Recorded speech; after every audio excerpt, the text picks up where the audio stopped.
परमेश्वर हमसे कहा, मैं तुझे कभी भी नहीं छोड़ूंगा, मैं तुझे कभी भी नहीं त्यागूंगा। और यदि आपने ये वचन सुना है तो प्रभु चाहता है हम और भी क्या लगाने पाए, मन लगाने पाए कि प्रभु कितना अच्छा वायदा तूने दिया कि मैं तुझे छोड़ूंगा नहीं, मैं तुझे त्यागूंगा नहीं। मैं आपसे पूछूं, कभी आपने सुना ये बात, कभी ये पढ़ा ये वाला वचन?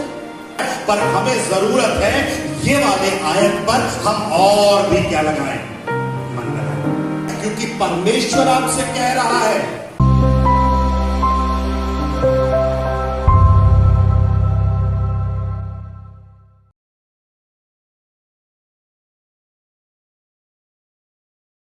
क्या आप तैयार हैं परमेश्वर का वचन सुनने के लिए? यदि आप तैयार हैं तो आप मेरे साथ निकालने पाए इब्रानियों की पत्री, उसका 2 अध्याय और उसकी पहले पद को आज के मनन के लिए हम पढ़ने पाएंगे। इस कारण चाहिए कि हम उन बातों पर जो हमने सुनी है और भी मन लगाएं। ऐसा ना हो कि बहकर या बहकर उनसे दूर चले जाएं। प्रभु के नाम की महिमा हो। इस पढ़े गए पद के लिए मैं इन दिनों में मेरे दिल की एक ही इच्छा है कि मैं आपको वचन के द्वारा इनकरेज करना पाऊं, क्योंकि हम में से बहुत से लोग निराश हो रहे हैं, डिस्करेज हो रहे हैं। मेरे नौकरी का क्या होगा, मेरे लोन का क्या होगा, मेरे घर का क्या होगा, मेरे बच्चों का क्या होगा, मेरे भविष्य का क्या होगा। यस, ऑफ कोर्स ये सारी बातें हमें परेशान कर रही हैं, पर मेरे प्रिय भाई और बहनों, हमारा ध्यान इन बातों की ओर नहीं। प्रभु ने यदि कुछ बातें हमसे कही है, प्रभु ने कहा है अपनी सारी चिंता मुझ पर डाल दो, क्योंकि मुझको तुम्हारा ध्यान है। जिस परमेश्वर ने यह कहा है वो चाहता है हम अपनी सारी चिंता उस पर डाल दें। इस पद में या इसके आने वाले 2-3 पदों में ये बातें अविश्वासियों के लिए नहीं लिखी गई, ये बातें विश्वासियों के लिए लिखी गई। उन प्रार्थना करने वाले योद्धाओं को, उन आराधना करने वालों को जिन्होंने अपना जीवन प्रभु को समर्पित कर दिया, जिन्होंने पिता पुत्र पवित्र आत्मा के नाम से बपतिस्मा लिया, जो प्रभु भोज की आराधना में शामिल होते। पर इस पुस्तक को लिखने वाला लेखक अनजान है, पर जिसने भी लिखा हो, पर मैं विश्वास करता हूं पवित्र आत्मा ने इन बातों को लिखा है। पवित्र आत्मा हमको बताना मांग रहा है, हमको कुछ समझाना मांग रहा है, और वो कहता है इस कारण चाहिए। कुछ कारण है, कुछ बात है जो पवित्र आत्मा में बताना चाह रहा है। पहले अध्याय को जब आप पढ़े, पहले अध्याय में परमेश्वर अपने बारे में कुछ बातें बता रहा है कि वो कौन है। 10वें अध्याय में लिखा है, और 10वें पद को पढ़िएगा, 1:10। और यह कि हे प्रभु आदि में तूने पृथ्वी की नींव डाली। तूने आदि में पृथ्वी की नींव डाली। ये वो परमेश्वर है जिसने इन द बिगिनिंग उस फाउंडेशन को डाला है। और स्वर्ग तेरे हाथों की, और स्वर्ग तेरे हाथों की कारीगरी है। 11वां पद, वे तो नष्ट हो जाएंगे, परंतु तू बना रहेगा। परमेश्वर बना रहेगा, परमेश्वर की बातें बनी रहेंगी, परमेश्वर का कार्य बना रहेगा, परमेश्वर की इच्छा बनी रहेगी। और लिखा है और वे तो नष्ट हो जाएंगे, परंतु तू बना रहेगा। और वे सब वस्त्र के समान पुराने हो जाएंगे। पढ़ते जाइए। और तू उन्हें चादर के समान लपेटेगा। और वे वस्त्र के समान हाँ, बदल जाएंगे। पर तू और तू वही है और तेरे वर्षों का अंत न होगा। वर्षों का अंत नहीं होगा। एक परमेश्वर का राज्य आ रहा है जो हमेशा हमेशा के लिए बना रहेगा। मेरे प्रिय भाई और बहनों, समस्याएं आएंगी और समस्याएं चली जाएंगी, परेशानियां आएंगी और चली जाएंगी। इससे पहले भी मेरे और आपके जीवन में बहुत सी परेशानियां आई, बहुत सी तकलीफ आई, बहुत सी बीमारियां आई, बहुत से संकट आए, और जैसे वे चले गए, मैं विश्वास करता हूं ये संकट भी चला जाएगा, ये परेशानी भी चली जाएगी। बाइबल बताती है आकाश और पृथ्वी टल जाएंगी, पर परमेश्वर की बातें, परमेश्वर का वचन पूरा होकर ही रहेगा। अंतिम आयत को पढ़िएगा, 13 भी पढ़ दीजिएगा। और स्वर्गदूतों में से उसने किससे कब कहा तू मेरे दाहिने बैठ। ये सौभाग्य, परमेश्वर के दाहिने हाथ बैठने का सौभाग्य स्वर्गदूतों को नहीं मिला है। हम कितने सौभाग्यशाली लोग हैं कि हम स्वर्गदूतों से भी क्या हैं, बढ़कर। पर निराशा और परेशानियों के बीच में हम कई बार अपने आप को सोचते हैं मैं तो कुछ भी नहीं हूं, कोई मेरी इज्जत नहीं करता, कोई मुझको नहीं पूछता, परमेश्वर भी शायद भूल गया है। पर मैं आपसे कहना चाहता हूं आप परमेश्वर की दृष्टि में अनमोल हैं। You are very precious to the sight of the Lord. परमेश्वर की दृष्टि में आप बहुत ही अनमोल हैं, बहुमूल्य हैं। कितनी अच्छी बात है कि परमेश्वर कहता है तेरे सिर के बाल भी गिने हुए।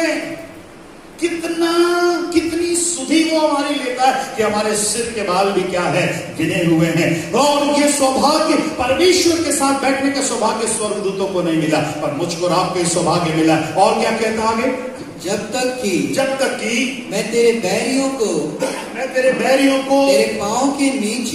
तेरे पाँव के नीचे की पीढ़ी न कर दूं। हाँ, क्या वे सब सेवा टहल करने वाली आत्माएं नहीं? हमें कितने स्वर्गदूतों ने घेर रखा है हमको नहीं मालूम। कितने स्वर्गदूतों के द्वारा परमेश्वर हमारी रक्षा कर रहा है, रखवाली कर रहा है, हमें नहीं मालूम। क्योंकि परमेश्वर ने स्वर्गदूतों को ये वाली सेवा दी है। क्या लिखा है, क्या वे सब सेवा टहल करने वाली आत्माएं नहीं? जो उद्धार पाने वालों के लिए सेवा करने को भेजी जाती, जो उद्धार पाते हैं, और जैसे उद्धार पाते हैं परमेश्वर कुछ दूतों को उनकी सेवा के लिए क्या कर देता है, भेज देता है। क्योंकि हम बैठे हैं और स्वर्गदूत क्या कर रहे हैं, हमारी सेवा कर रहे हैं। मतलब स्वर्गदूतों को बैठने का अधिकार नहीं, सेवा करने वाले हैं, मेरी और आपकी सेवा कर रहे हैं। जहां कहीं तू जाए वे तेरी रक्षा करेंगे। हमको ठोकर खाने से, हमको गिरने से ये स्वर्गदूत हमारी रक्षा करते हैं। कुछ तो कारण है, कोई हमारी रक्षा कर रहा है, कोई हमें फिसलने से, कोई हमें गिरने से हमको संभाल रहा है, हमारी रक्षा कर रहा है। हम देख नहीं सकते हैं, पर हम विश्वास करते हैं कि परमेश्वर के दूत हमारी क्या कर रहा है, रक्षा कर रहा है। इसलिए प्रभु का दास कहता है, इस कारण चाहिए कि हम उन बातों पर जो हमने सुनी है, एक और शब्द में चाहता हूं आप ध्यान देने पाए, हम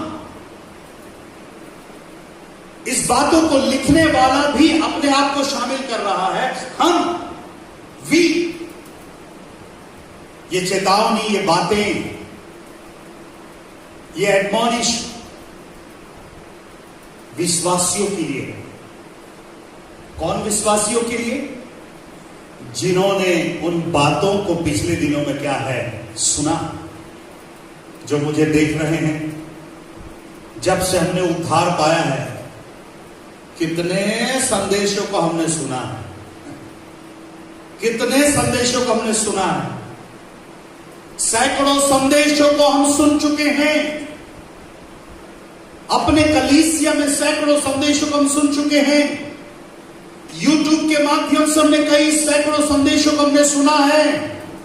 पर अब समय आया है, जितने संदेशों को हमने सुना है, कहता है इस कारण चाहिए कि हम उन बातों पर जो हमने सुनी है, जो हम सुनेंगे नहीं, जो हमने सुनी है। और मैं विश्वास करता हूं हमने बहुत सी बातें उद्धार पाने के बाद सुनी है। और प्रभु का दास कहता है जो बातें हमने सुनी है, कितना मन लगाएं, कितना मन लगाएं। अरे बोलो ना भैया, कितना मन लगाएं, और भी मन लगाएं। शायद हम इन दिनों में मन लगाना बंद कर दिए। अरे ऐसा कैसे हो गया, मेरे देश में ये समस्या कैसी आ गई, ये बीमारी कैसी आ गई, ये परेशानी कैसी आ गई। हम तो इतना प्रार्थना करने वाले लोग हैं, हम तो इतना वचन पढ़ने वाले लोग हैं, हम तो इतना दान देने वाले लोग हैं, हम तो इतना उपवास करने वाले लोग हैं। शायद हम में से बहुत से लोग कमजोर हो रहे हैं, हमसे बहुत से लोग निराश हो रहे हैं। प्रभु चाहता है हम उन बातों पर जो हमने सुनी है और भी मन लगाएं। क्या लगाने पाए, और भी मन लगाने पाए। मुझे अच्छा लगता है जब मैं हिंदी पढ़ा, और भी मन लगाने पाए। प्रभु चाहता है हम ध्यान देने पाए। आपसे मैं पूछ रहा हूं, बीते दिनों आपने क्या सुना? बीते दिनों में परमेश्वर का वचन जब हमने पढ़ा सुना, परमेश्वर हमसे कहा मैं तुझे कभी भी नहीं छोड़ूंगा, मैं तुझे कभी भी नहीं त्यागूंगा। और यदि आपने ये वचन सुना है तो प्रभु चाहता है हम और भी क्या लगाने पाए, मन लगाने पाए। कि प्रभु कितना अच्छा वायदा तूने दिया कि मैं तुझे छोड़ूंगा नहीं, मैं तुझे त्यागूंगा नहीं। शायद आप जो मुझको सुन रहे हैं, आप शायद किसी बात को लेके चिंतित होंगे, किसी बात को लेके परेशान होंगे। पर मैं आपसे कहना चाहता हूं, उसी परमेश्वर ने कहा, सबसे बढ़िया वचन जो परमेश्वर ने लिखकर हमें दिया है यशायाह नबी की पुस्तक में, उसका 41वें अध्याय में देखिएगा। क्या हमने सुना नहीं है? हमने सुना है ना, पर आपको फिर से एक बार स्मरण दिलाना चाहता हूं। 41वां अध्याय यशायाह नबी की पुस्तक 41वां अध्याय और उसके 10वें पद को, बुक ऑफ यशायाह चैप्टर 41 और वर्स 10। मैं विश्वास करता हूं आपने पहले सुना होगा, और बहुतों के बाइबल में ये वचन शायद अंडरलाइन भी किया हुआ होगा, लाल पेन से, नीले पेन से, ब्लू पेन से, ब्लैक पेन से, या किसी न किसी तरीके से आपने अपने बाइबल में इस पद को अंडरलाइन भी किया होगा, और शायद अंडरलाइन नहीं भी किया होगा। पर मैं विश्वास करता हूं आपने कभी ना कभी पुलपिट से अपने पास्टर के द्वारा या और दूसरे परमेश्वर के दासों के द्वारा इस पद को बोलते हुए सुना होगा। क्या बोल रहा है बाइबल, क्या बताती है? यशायाह क्या बोल रहा चाह रहा है 41:10 में? मत डर, मत डर। इस वचन की शुरुआत किससे हो रही है? मत डर। मैं आपसे पूछूं, कभी आपने सुना ये बात? आप लोग जो मेरे सामने बैठे, आपने सुना है? कभी ये पढ़ा है वाला वचन? मत डर। प्रभु का धन्यवाद हो, कुछ साल पहले शायद ये वचन मुझे प्रॉमिस कार्ड के रूप में मुझे मिला था। नए साल में प्रॉमिस कार्ड के रूप में मिला था। आप में से कईयों के पास ये वचन होगा। जिसके पास ये प्रॉमिस आए केवल उसी के लिए नहीं है, ये हम सबों के लिए है। हमने बीते दिनों में संदेशों को सुना है, पर हमें जरूरत है ये वाले आयत पर हम और भी क्या लगाएं, मन लगाएं। आपने थोड़ा सा मन लगाया होगा, आपने शायद पढ़कर भूल गए होंगे, पर मैं चाहता हूं आप और भी मन लगाएं। Pay closer attention, you must pay attention, closer attention. बहुत करीबी से आपको ध्यान देने की जरूरत है, क्योंकि परमेश्वर आपसे कह रहा है जो भी आए, उस समस्या आने से पहले परमेश्वर ने कहा है मत डर, और भी मन लगाने पाए। इस वचन पर हम और भी मन लगाने पाए। पढ़िएगा भाई, पढ़ना बेटा। मत डर, मत डर, क्योंकि मैं तेरे संग हूं, क्योंकि मैं तेरे संग हूं। अटेंशन देने की जरूरत है, क्लोजर अटेंशन देने की जरूरत है, और भी मन लगाने की जरूरत है। मत डर, क्योंकि मैं तेरे संग हूं। कौन बोल रहा है ये बातें? परमेश्वर स्वयं इन बातों को बोल रहा है, मैं तेरे संग हूं। और आगे बढ़िए, इधर उधर मत ताक। इधर उधर मत ताक। क्योंकि परमेश्वर को मालूम था समस्याएं आएंगी तो मेरे बच्चे इधर उधर क्या करेंगे, ताकेंगे।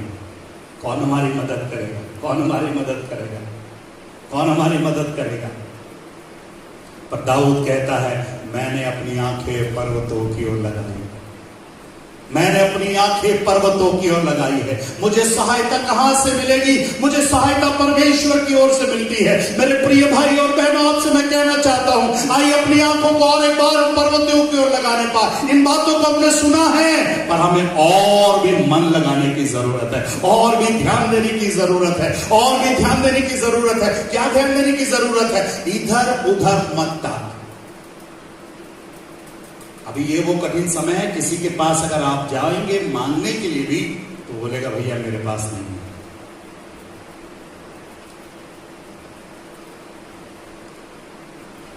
इधर उधर मत ताक, क्योंकि मैं तेरा परमेश्वर, क्योंकि मैं तेरा परमेश्वर हूं।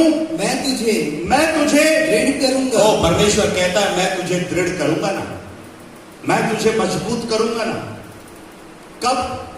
तेरे समस्याओं के बीच में। ऐ प्रिय भाई और बहनों जो मुझे सुन रहे हैं, मैं आपसे कहना चाहता हूं, क्या आप इन बातों पर मन लगा रहे हैं जहां पर परमेश्वर कहता है इधर उधर मत ताक, मैं तेरा परमेश्वर हूं? मतलब कई बार हम समस्याओं के बीच में हम भूल जाते हैं कि ये कौन है। परमेश्वर याद दिला रहा है, इधर उधर मत ताक, मैं तेरा परमेश्वर हूं ना। मैं तेरे संग हूं मत डर, मैं तेरे संग हूं मत डर, मैं तेरा परमेश्वर हूं मत ताक इधर उधर। मैं तेरे संग हूं मत डर, मैं तेरा परमेश्वर हूं मत ताक इधर उधर, तेरी मदद करूंगा। यस, मदद करने वाला परमेश्वर, सहायता करने वाला परमेश्वर। आज से हजारों साल पहले इस बात को लिखा, 1 महीना 2 महीना पहले लिखा हुआ पद नहीं है।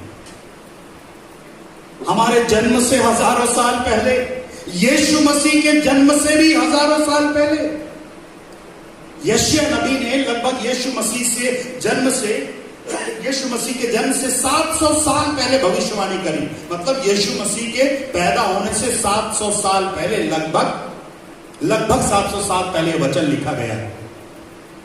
और हमने यदि सुना है, आज सुबह के समय आपसे मैं विनती करता हूं, कितना मन लगाने की जरूरत है?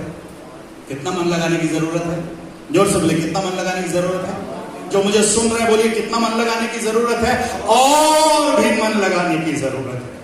क्या लगाने की जरूरत है? और भी मन लगाने की जरूरत है। इधर उधर मत ताक, क्योंकि मैं तेरा परमेश्वर हूं। क्या करेगा?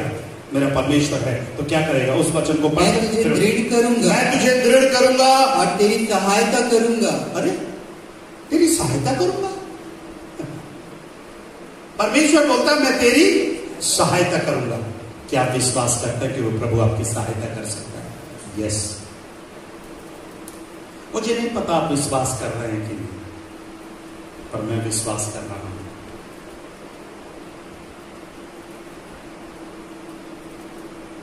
अद्भुत रीति से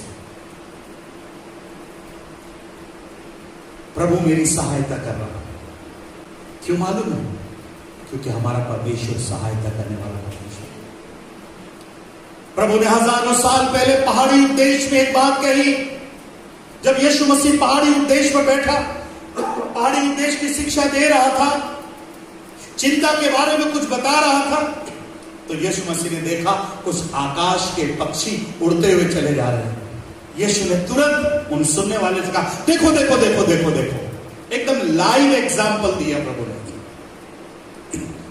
लाइव एग्जाम्पल। चिड़िया उड़कर जा रहे थे, यीशु मसीह ने सब बैठे वालों से कहा, देखो देखो देखो, आकाश के पक्षियों को देखो, वे ना बोते हैं और वे ना काटते हैं। किसी को मिले तो जल्दी से पढ़िए 6वां अध्याय गॉस्पेल ऑफ मैथ्यू, मत्ती रचित सुसमाचार 6वां अध्याय। मैं आशा करता हूं कि आप बाइबल आप निकाल रहे हैं। अगर आप बाइबल खोल रहे हैं तो 6वां अध्याय आपके बाइबल में है क्या? देखिए आपके बाइबल में 6वां अध्याय है। ओ प्रभु का धन्यवाद हो, 6वां अध्याय है। क्योंकि कई लोग ऐसे भी लोग हैं, एक बहन की बाइबल बहुत ही पतली थी, बोले पुराना नियम और नया नियम मिलाकर बहुत ही पतली हो गई बोले। तो एक पास्टर ने पूछा, अरे सिस्टर मेरी बाइबल तो बड़ी मोटी है, 2 नियम मिलाकर, आपकी बाइबल बहुत पतली है। तो बाद में मालूम चला उस बहन ने बाइबल के कई अध्यायों को फाड़ दिया, क्योंकि वो अध्याय की बातें उसे अच्छी नहीं लगती थी, इसलिए उस अध्याय को क्या करी, फाड़ दी। और जो अध्याय की बातें उसे अच्छी लगती थी उसको वो रखी थी, इसलिए उसकी बाइबल बहुत पतली हो गई थी। इसलिए मैंने पूछा कि 6वां अध्याय है कि नहीं। अगर आपके बाइबल में 6वां अध्याय है, इस हफ्ते में जब भी समय मिलेगा पढ़ लीजिएगा 6वां अध्याय, और भी मन लगाने की जरूरत है। हमने सुना है यीशु मसीह का पहाड़ी उपदेश है हजारों साल पहले, और हमें रिमाइंड कर रहा है।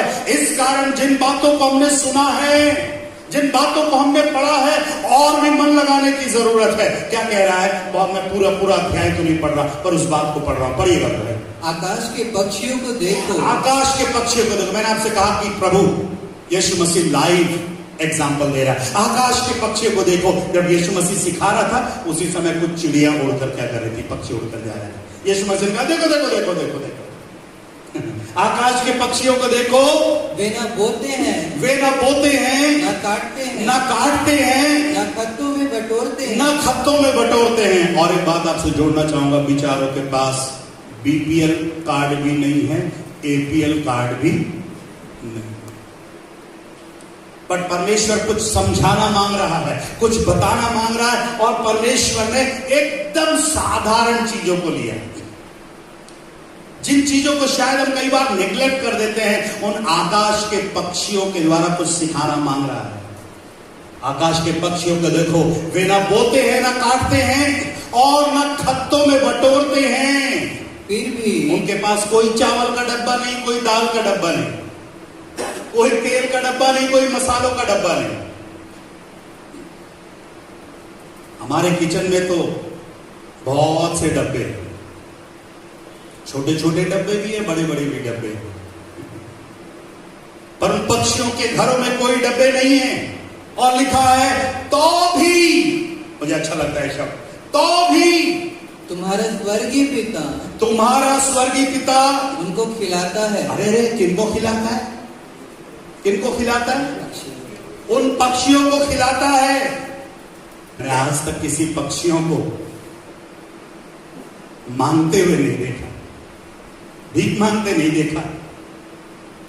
तो भी तुम्हारा स्वर्गीय पिता उनको खिलाता है। किनको खिलाता है? किनको खिलाता है? आकाश के पक्षियों को खिलाता है। Praise the Lord, hallelujah. कितना अच्छा परमेश्वर है यार, जिसने कहा मत डर, इधर उधर मत ताक। इन बातों पर और भी मन लगा, जो खिलाता है। और क्या क्या तुम उनसे अधिक मूल्य नहीं रखते? क्या तुम उनसे अधिक मूल्य नहीं रखते? You are not more important to him? Are you not of more value than they? मेरी और आपकी कीमत उन पक्षियों से बढ़कर है। लौट कर आए इब्रानी की पत्री में,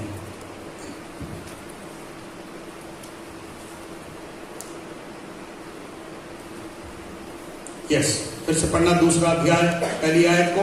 इस कारण चाहिए कि हम उन बातों पर जो हमने सुनी है, उन बातों पर जो हमने सुनी है, और भी मन लगाएं। Praise the Lord.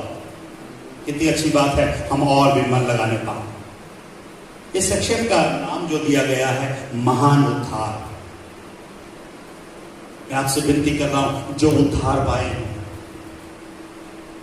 जो मन फिराए हैं, जिन्होंने बपतिस्मा लिया है, जो बाइबल पढ़ रहे हैं, आराधना कर रहे हैं, शायद आपका विश्वास इन दोनों में कमजोर हो रहा होगा। आपकी प्रार्थना शायद कमजोर हो रही होगी, और भी मन लगाइए। मैं सोच रहा था मन क्यों लगाने बोला, क्योंकि मन ही तो है जो हमें धोखा दे रहा है। ये मन ही तो है जिसमें असाध्य रोग लगा हुआ है। इसी मन को सिखाने की जरूरत है, इसी मन को समझाने की जरूरत है कि मेरा परमेश्वर है जो मेरी चिंता करता है, मेरी क्या देता है, सुधि देता है। Praise the Lord. जिन्होंने उद्धार पा लिया है, मैं उद्धार पाने वालों से बात कर रहा हूं, चर्च जाने वालों से बातें कर रहा हूं, उपवास करने वालों से बातें कर रहा हूं। इन दिनों में अच्छे अच्छे प्रार्थना करने वाले भी रो रहे हैं, उपवास करने वाले भी रो रहे हैं, क्योंकि उन्होंने परमेश्वर के वायदों के ऊपर भरोसा नहीं है, परमेश्वर के प्रॉमिसेस के ऊपर भरोसा नहीं है। और भी हमें मन लगाने की जरूरत है, और भी हमें मन लगाने की जरूरत है। क्यों? अगर हम मन लगाएंगे तो कुछ फायदा है, और मन नहीं लगाएंगे तो कुछ नुकसान है। Now listen to me carefully, ध्यान से सुनिए। अगर आप मन लगाते हैं तो कुछ फायदा है, और मन नहीं लगाते हैं तो कुछ नुकसान है। अब आपके हाथ में है क्या फायदा क्या नुकसान, हम देखेंगे आगे। फिर से पढ़िए उस पर। इस कारण चाहिए कि हम उन बातों पर जो हमने सुनी है और भी मन लगाएं। ऐसा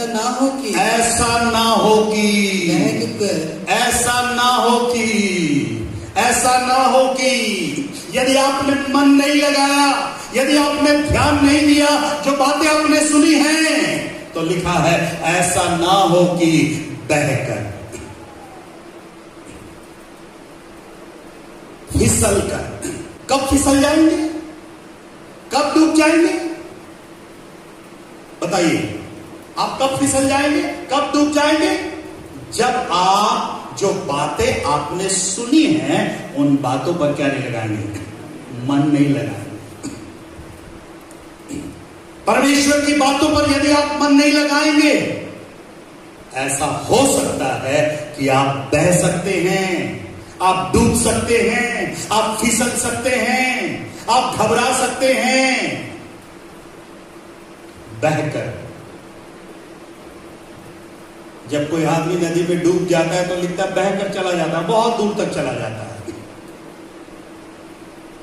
कोई नदी है जो हमें बहा के ले जाना चाहती है, कोई तूफान है जो हमें बहा कर ले जाना चाहती है, कोई आंधी है जो हमें बहा कर ले जाना चाहती है, कोई बात है जो प्रभु से हमें दूर करना चाहती है, कोई चीज है जो हमें परमेश्वर के प्रेम से हमें अलग करना चाहती है। पर अगर अलग नहीं होना है तो परमेश्वर की बातों पर हमें कितना मन लगाना है, और भी मन लगाना। मैं तो बहुत बाइबल पढ़ता हूं, और भी पढ़ना है। नहीं, मैं तो प्रार्थना करता हूं। कितने बार प्रार्थना करता हूं? दिन में 3 बार प्रार्थना करता हूं। नाश्ता के लिए प्रार्थना करता हूं, दोपहर के खाने के लिए प्रार्थना करता हूं, और उसके बाद रात के भोजन के लिए भी प्रार्थना करता हूं। पास्टर साहब, आपको मालूम नहीं है मैं कितना आदमी को मैं 3 बार प्रार्थना करता हूं। माफ करिएगा, कुछ लोग ऐसे भी पास्टर साहब मैं तो बिना प्रार्थना के खा लेता हूं, क्योंकि मेरे पास टाइम ही नहीं है। और भी मन लगाने की जरूरत है, और भी मन लगाने की जरूरत है, और भी बाइबल पढ़ने की जरूरत है। कितना प्रार्थना करो, और भी प्रार्थना करने की जरूरत है। कितना गीत गाओ, और भी गीत गाने की जरूरत है। कितना उपवास करो, और भी उपवास करने की जरूरत है। अगर आप ऐसा करेंगे तो आप बचेंगे, पर ऐसा नहीं करेंगे, ऐसा ना हो कि बहकर उनसे क्या है, दूर चले जाए। एक बात आपसे मैं कहना चाहता हूं, बहुत से लोग प्रभु से दूर चले जाए, प्रभु से दूर चले जाए। अरे इतनी प्रार्थना करने के बाद भी कुछ नहीं। यही तो शैतान चाहता भी कि आप प्रभु से दूर हो जाए। आप प्रार्थना करना बंद कर दें, आप बाइबल पढ़ना बंद कर दें, आप आराधना करना बंद कर दें, आप उपवास करना बंद कर दें। पर मैं आपसे कहना चाहता हूं, प्रभु ने कहा जैसे जैसे प्रभु का दिन आना नजदीक होगा, इन बातों को और अधिक क्या है, करने की जरूरत है। हमें और प्रार्थना करने की जरूरत है, हमें और गीत गाने की जरूरत है, और प्रभु की उपस्थिति में आंसू बहाने की जरूरत है। प्रभु ने हमें बहुत अच्छा समय दिया भाई, प्रभु ने हमें बहुत अच्छा समय दिया बहन। प्रिय परिवारों में आपसे कहना चाहता हूं, प्रभु ने हमें बहुत अच्छा समय दिया है। हम मन लगा सकते हैं और भी मन लगा सकते हैं। चिंता मत करिए क्या खाएंगे क्या पिएंगे, क्योंकि लिखा है मनुष्य केवल रोटी ही से नहीं, और हर एक उस वचन से, परमेश्वर के मुख से निकलती क्या रहेगा, जीवन रहेगा। हम कई बार परमेश्वर के वचन को we neglect God's word, we neglect prayer, we neglect worship. इफिसियों के पत्र में लिखा है अवसर को बहुमूल्य समझो क्योंकि दिन बुरे हैं। पर शायद हमने ध्यान नहीं दिया। पर आज फिर से एक बार आपसे मैं कहना चाहता हूं, जो बातें हमने सुनी हैं हम और भी क्या लगाने पाए, मन लगाने पाए। ऐसा ना हो कि बहकर उनसे क्या है, दूर चले जाए। कईयों के जीवन में अभी प्रार्थना नहीं है, कॉटेज मीटिंग नहीं हो पा रहा, सैटरडे की प्रार्थना नहीं हो पा रही, केवल संडे की आराधना हो रही है। हो सकता है शायद बहुत से लोग आत्मिक जीवन में कमजोर हो गए हैं। आत्मिक जीवन में शायद बहुत से लोग बहकर या बहकर दूर चले जा रहे होंगे। आप वो लोग थे जो एक समय बहुत करीब थे, वो लोग थे जो प्रार्थना, उपवास, वचन बोले तो बढ़ चढ़कर हिस्सा लेते थे। पर आज शायद आप कमजोर हैं। आपसे मैं कहना चाहता हूं, कम बार प्रभु ने आपको टाइम दिया है, और भी हम क्या लगाने पाए, मन लगाने पाए, और भी हम बाइबल पढ़ने पाए। अय्यूब ने कहा, हमने रिजरेक्शन के दिन सुना था, आई नो, मैं जानता हूं मेरा छुड़ाने वाला जीवित है, मेरा बचाने वाला जीवित है। मैं आपसे कहना चाहता हूं, इस बात की चिंता कर रहे हैं। उस प्रभु ने कहा मत डर। ऐसे बहुत सी आयतें हैं जिनको हम सुन चुके, जिनको हम पढ़ चुके। आज उन बाइबल में जितनी वचनों को आपने अंडरलाइन किया है, अगर आपने अंडरलाइन किया है, मार्क किया है, तो शायद उस वचन ने आपको हिम्मत दी होगी, इसलिए आपने अंडरलाइन किया। मैं ऐसा सोचता हूं, वो वचन आपको अच्छा लगा है इसलिए आपने अंडरलाइन किया है।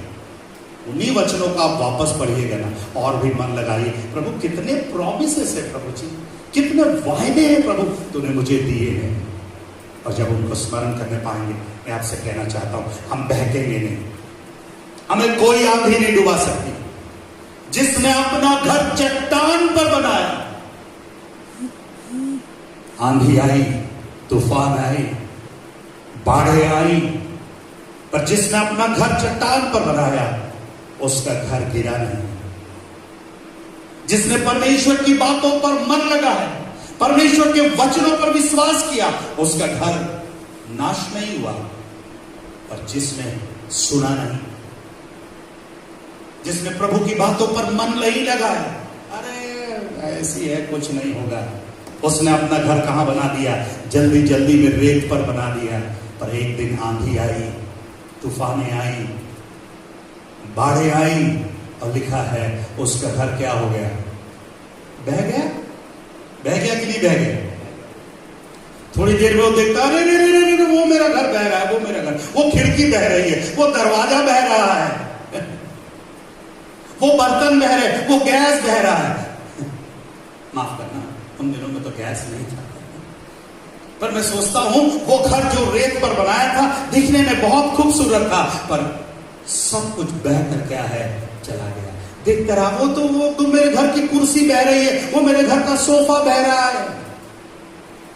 थोड़ी देर के बाद देखा, अरे मेरी पत्नी भी बह रही है, अरे मेरे बच्चे भी बह रहे हैं। मैं जस्ट इमेजिन कर रहा हूं। पर जिसने अपना घर चट्टान पर बनाया, वो सोच रहा है मेरा सोफा भी घर में है, मेरी कुर्सी भी है, मेरी पत्नी भी है, मेरे बच्चे भी है, क्योंकि उसने प्रभु की बातों पर क्या लगाया, मन लगाया।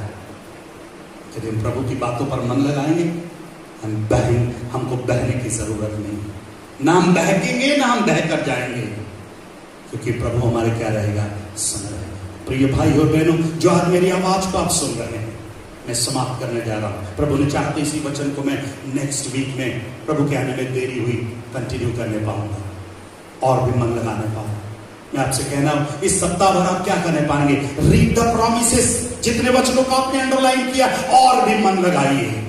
और उसके बाद प्रभु से बोलेगा, प्रभु कितने अच्छे अच्छे वायदे तूने मुझे दिए हैं, कितने अच्छे अच्छे प्रॉमिसेस तूने मुझे दिया है कि मैं तेरे आंसुओं को पोंछूंगा, मैं तेरी चिंता फिक्र को दूर करूंगा, मैं तेरे संग रहूंगा। आई डोंट रिमेंबर कितने प्रॉमिसेस हैं जो प्रभु ने हमें दिया। क्यों मालूम है? क्योंकि वो मेरी और आपकी चिंता करता है। मेरे प्रिय भाई और बहन, कौन सी चिंता आपको परेशान कर रही है? कौन सा डर आपको परेशान कर रहा है? वो कौन सी बात है जो आपको रात में नींद नहीं आ रही? परमेश्वर कहता है अपने लोगों को यूं ही नींद देता है। अरे योना जहाज में सो गए,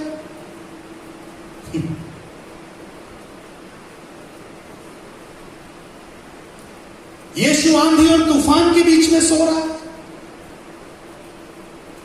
हमें कूलर और एसी में नींद नहीं आ रही, सोचने का विषय। पतरस बंदी गृह में सोया। ऐसे बहुत से एग्जाम्पल हैं, क्योंकि प्रभु अपने लोगों को यो भी नींद प्रदान करता है। मेरी चिंता करने वाला, मेरा बोझ उठाने वाला, दिल में खुशियां भरने वाला तू कौन? बोलिए कौन? आइए हम सब खड़े हो जाए, इस गीत को गाकर हम प्रार्थना करने वाले।